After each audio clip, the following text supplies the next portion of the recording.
So hey guys, welcome back to another video of it is teacher YouTube channel. So guys, आज की इस video में हम बात करेंगे विद्युत द्विध्रुव के कारण उसके अक्ष पर स्थित किसी बिंदु पर विद्युत विभव के ऊपर। सो गाइस, ये टॉपिक काफी इंपॉर्टेंट होता है एग्जाम पॉइंट ऑफ व्यू से, लेकिन इस टॉपिक के साथ साथ हमें एक टॉपिक समझना बेहद जरूरी है जो कि इस डेरिवेशन में काम आएगा।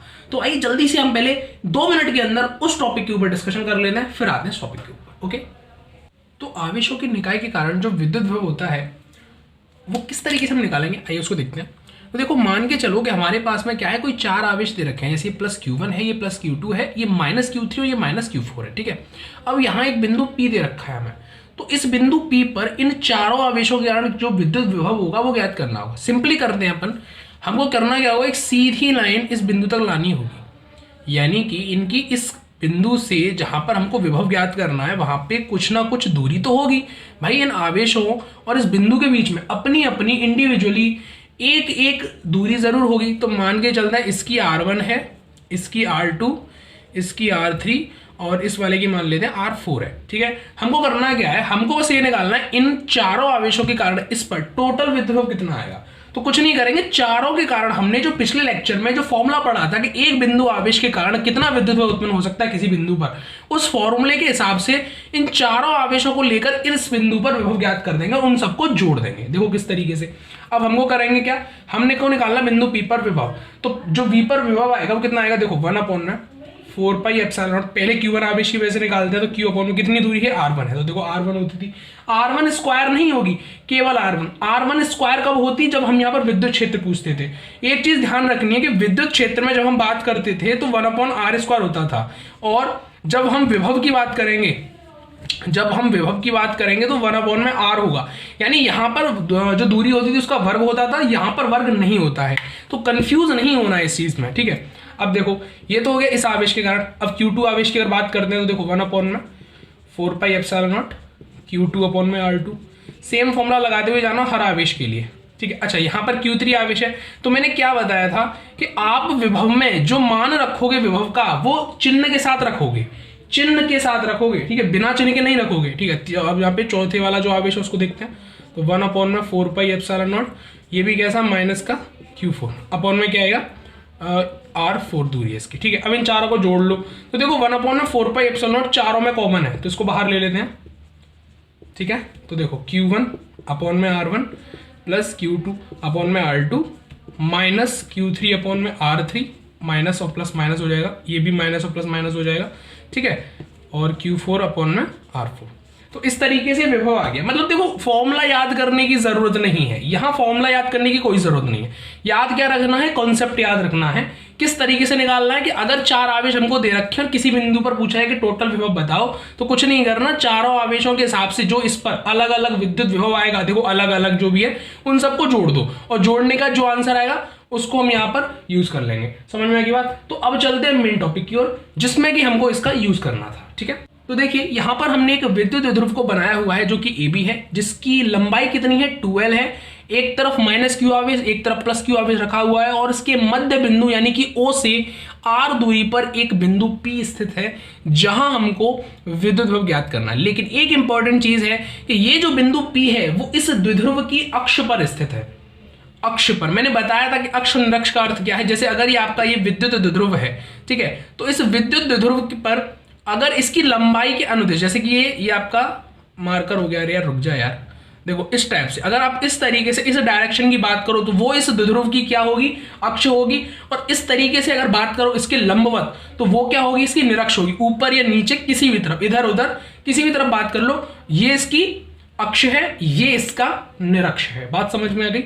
तो इस डेरिवेशन में आपको करना क्या होगा, आपको लिखना होगा कि माना कि हमारे पास में एक AB विद्युत द्विध्रुव है जिसकी लंबाई 12 है, जिसके मध्य बिंदु O से R दूरी पर कोई बिंदु P स्थित है जो कि उसकी अक्ष पर है। ठीक है, अब हम क्या करेंगे, ये इस टाइप से आप हिंदी लिख दोगे इतनी और बोलोगे यहाँ P पर विद्युत विभव ज्ञात करना। अब हम करेंगे क्या, देखो हम इन दोनों आवेशों के कारण यहां पर विद्युत विभव ज्ञात करेंगे अलग अलग, और उन दोनों को क्या कर देंगे, जोड़ देंगे। तो यहां पर हमको कुल विद्युत विभव कितना आना है वो पता चल जाएगा। और वो किसकी हेल्प से करेंगे, अभी अभी जो हमने एक डेरिवेशन छोटा सा किया था, फॉर्मूले का फॉर्मूला निकाला था, एक बेसिकली समझ लो कि कॉन्सेप्ट सीखा था। वहां से कोई फॉर्मूला नहीं मिला हमको।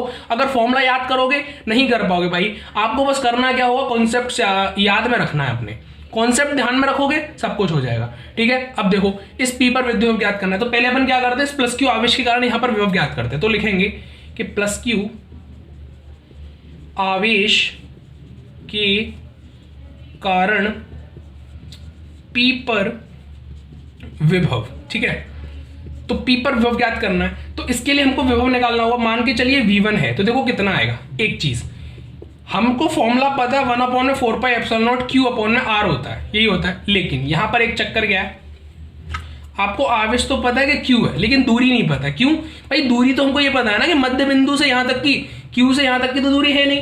लेकिन अगर आप लोगों ने मेरा विद्युत क्षेत्र निकालने वाला फॉर्मूला जो लेक्चर था वो देखा है किस तरीके से हम निकालते हैं, तो आपको जरूर याद होगा कि हम क्या करते हैं, यहां से जो यहां तक की दूरी होती है वो किस टाइप से निकालते हैं, बताइए जरा। अगर आपको याद है तो, नहीं पता, नहीं देखा है, या जिन लोगों ने देखा है भूल गए, कोई बात नहीं, जिनको पता है बहुत अच्छी बात है। तो चलिए एक बार और देख लेते हैं। देखो यहां से यहां तक की दूरी कितनी, r है, और यहां से यहां तक की दूरी कितनी है, 12 है। यानी ये इसका O क्या है, मध्य बिंदु। यानी अगर ये मध्य बिंदु है तो A से O तक और O से B तक की जो दूरी होगी, देखो ये L होगी और ये भी L होगी।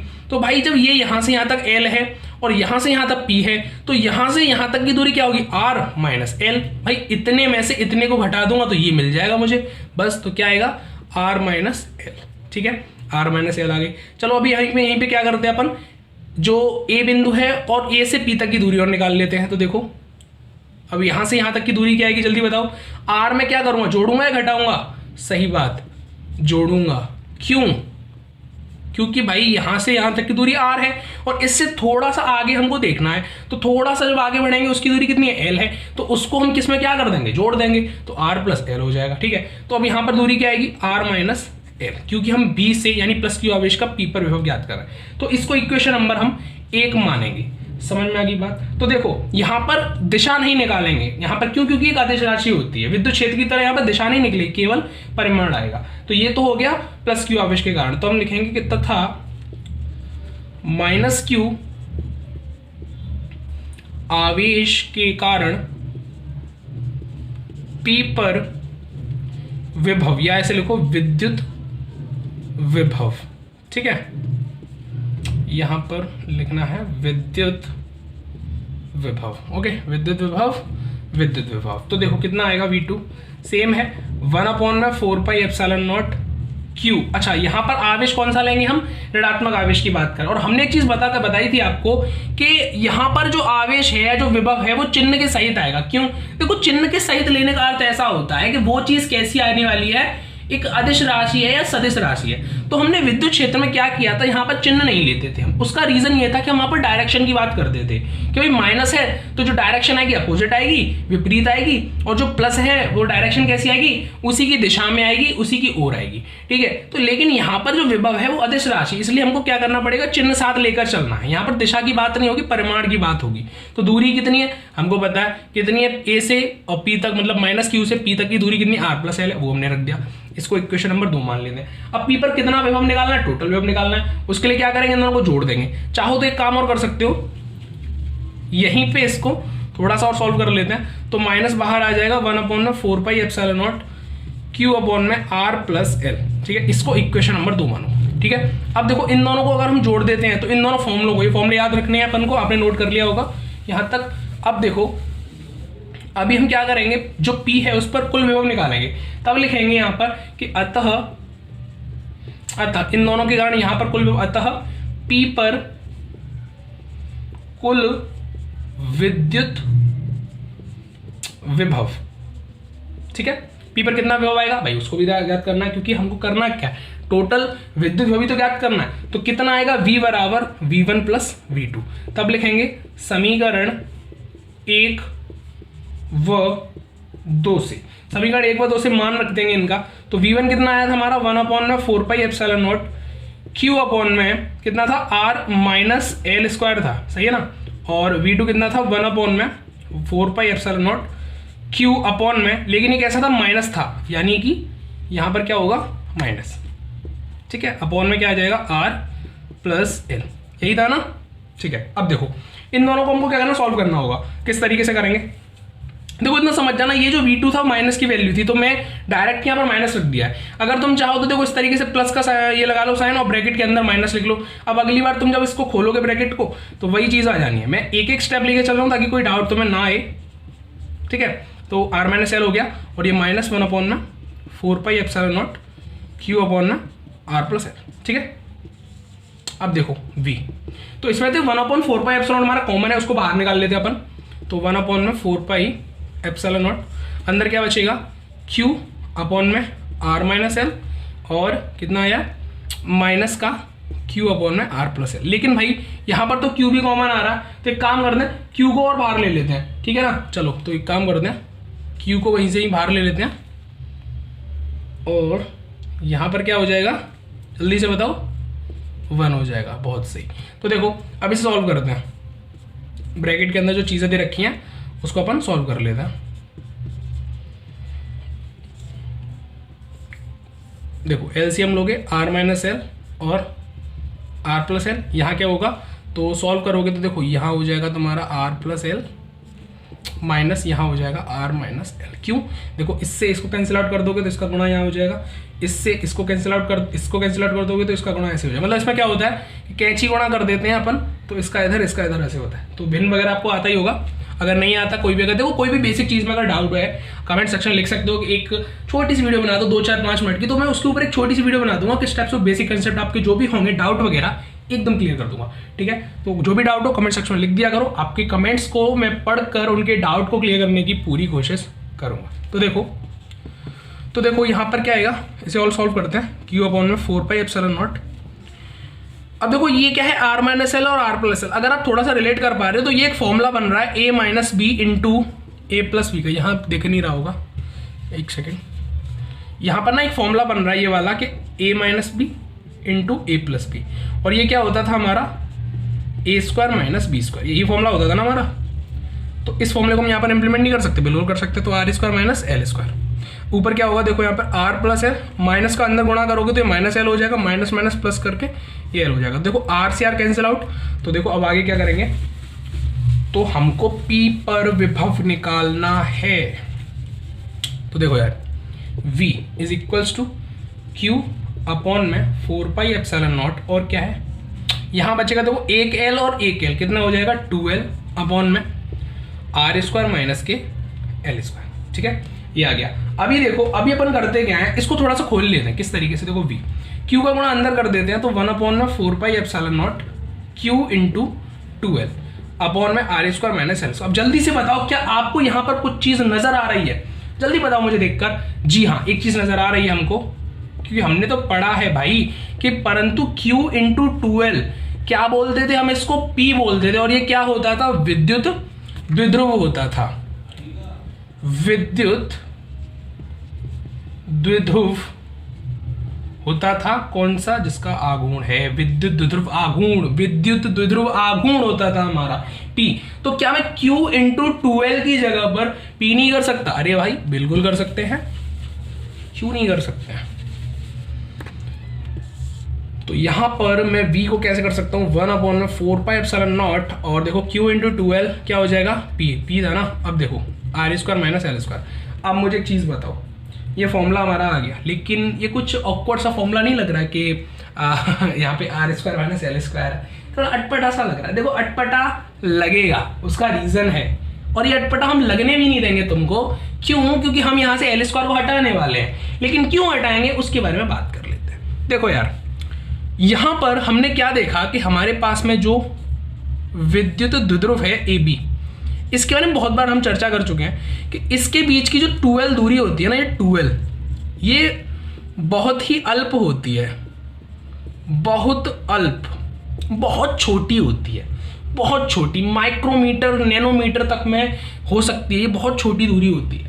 भाई जब इतनी छोटी दूरी है, माइक्रोमीटर नैनोमीटर्स में दूरियां आ रही हैं, इसका मतलब इतनी छोटी दूरी है कि अगर आप इसका R से कंपैरिजन करो, यानी कि आप 2L का अगर एक तरीके से कंपैरिजन करो R के साथ में, तो ये बहुत बहुत ज़्यादा छोटी बैठेगी।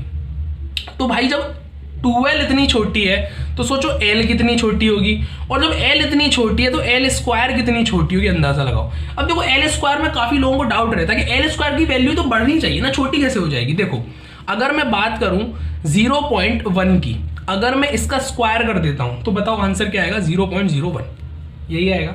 तो 0.01 क्या 0.1 से बड़ा है छोटा है? ऑब्वियसली छोटा है। तो मैंने क्या देखा कि इसका स्क्वायर करने पर वैल्यू छोटी हो गई। और ऐसा नहीं है कि तुम बोलो भाई 10 का स्क्वायर भी तो कर सकते हैं, बिल्कुल कर सकते हो, लेकिन हम क्या बात कर रहे हैं कि माइक्रोमीटर और नैनोमीटर में वैल्यू आ रही है भाई 12 की। जब 12 की वैल्यू माइक्रोमीटर और नैनोमीटर्स में आ रही है, यानी एक तरीके से दशमलव में जा रही है वो वैल्यू, कितने दशमलव पीछे जा रही है वो वैल्यू, आप अंदाजा लगा सकते हो उसी चीज से, तो उसकी वैल्यू और घट जाएगी। जब घट जाएगी, एक बात बताओ, जब एल स्क्वायर की वैल्यू इतनी कम है आर से, और अगर मान के चलो आर होगा 10, 20 या फिर कितना भी हो सकता है, आर की वैल्यू बहुत बड़ी होगी इससे 12 से, उसका स्क्वायर करोगे तो और बड़ा हो जाएगा। यानी आर तो स्क्वायर करने पर बढ़ रहा है, लेकिन एल का स्क्वायर कर रहे हैं तो वो घट रहा है। इसका मतलब अगर आप ओवरऑल बात देखो तो आप क्या कर सकते हो, एल स्क्वायर को नगण्य मान सकते हो यहां पर। तो आपको क्या लिखना है कि परंतु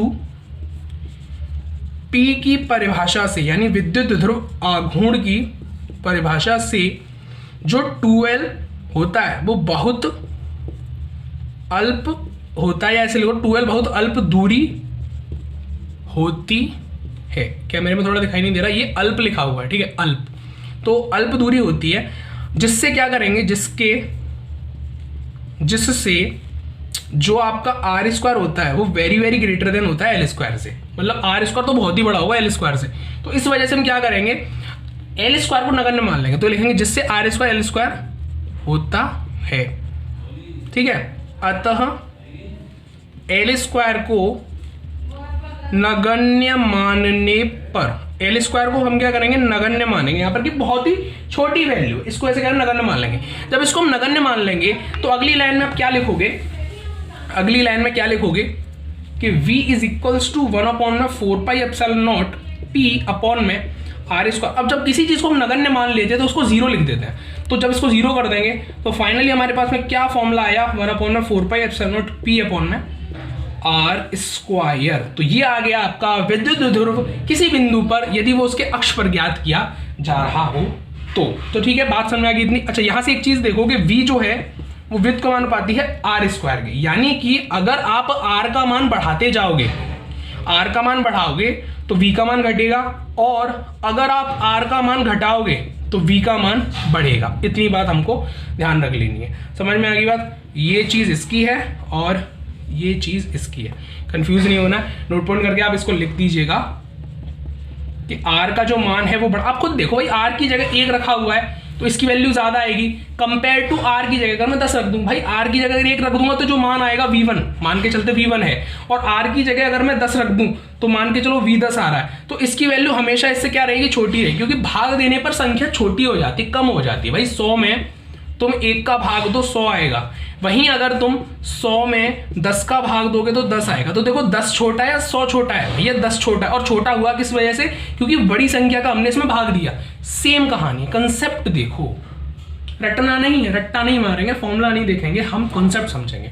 तो ये फॉर्मूला है, इस चीज का हमने निकाल लिया है। इससे पहले टॉपिक कराया था, उसका कॉन्सेप्ट ध्यान रखना है, बार बार बोल रहा हूँ, फॉर्मूला नहीं याद करना है, उसका फॉर्मूला याद नहीं करना है। अगर आपने उसकी जो कॉन्सेप्ट है देखो उसको रट लिया, उसको समझ लिया, तो बस कहानी हो गई। देखो यार कुछ चीजें समझो कि अगर आप उसको नहीं समझ पा रहे हो, आपको ऐसा लग रहा है कि मैंने ये चीज समझ में नहीं आ रही बिल्कुल, तब आप किसी चीज को रट सकते हो। देखो रटना अब रट लोगे, लेकिन कुछ टाइम में से भूल भी सकते हो, लेकिन समझी हुई चीजों को नहीं भूल सकते। अगर उसका एक बार रिवीजन भी कर लोगे ना, कभी भी आराम से याद में आ जाता है। तो देखो फॉर्मूला उसका जो निकाला था हमने, कॉन्सेप्ट बेस पे निकाला था कि 2-3 चीजें अगर आपके पास में 2-3 4 चीजें दे रखे हैं, उनको जोड़ दो। किस तरीके से जोड़ोगे, एज अ फॉर्मूला आप ऐसे ही उनको जोड़ सकते हो, ठीक है। या तो कॉन्सेप्ट याद रख लो, अगर नहीं कर पा रहे हो, टफ लग रहा है, तो फॉर्मूला भी याद रख सकते हो, ठीक है। और ये हो गया हमारा विद्युत विभव का formula. So guys, if you like this video, like share comment and subscribe the channel, and thanks for watching this video till the end. मिलता हूं आपसे कोई सी अनदर इंटरेस्टिंग वीडियो के साथ, तब तक के लिए बाय बाय।